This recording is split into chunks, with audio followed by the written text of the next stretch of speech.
ബാലഗോകുലം ഇരിങ്ങാലക്കുട ജില്ലാ സമ്മേളനം 16 ഞായറാഴ്ച തൃപ്രയാർ രാധാകൃഷ്ണ ഓഡിറ്റോറിയത്തിൽ നടക്കുമെന്ന് ഭാരവാഹികൾ തൃപ്രയാറിൽ നടന്ന വാർത്താ സമ്മേളനത്തിൽ അറിയിച്ചു.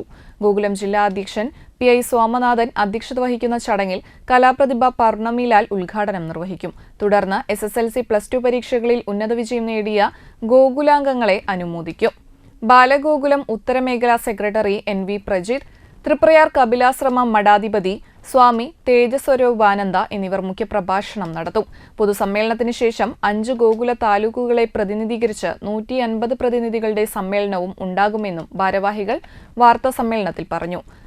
ബാലസമിതി അധ്യക്ഷൻ സത്ലജ് കൃഷ്ണ, കാര്യദർശി മാളവിക CS, ജില്ലാ സെക്രട്ടറി K. സുനിൽകുമാർ, സ്വാഗത സംഘം ചെയർമാൻ K. ദിനേശ് രാജ, വിജയൻ നമ്പിക്കടവ് എന്നിവർ വാർത്താസമ്മേളനത്തിൽ പങ്കെടുത്തു.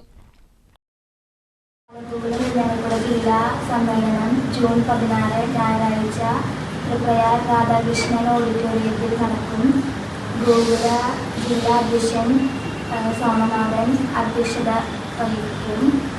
ചടങ്ങിൽ കലാപ്രതിഭ പൗർണമിലാൽ ഉദ്ഘാടനം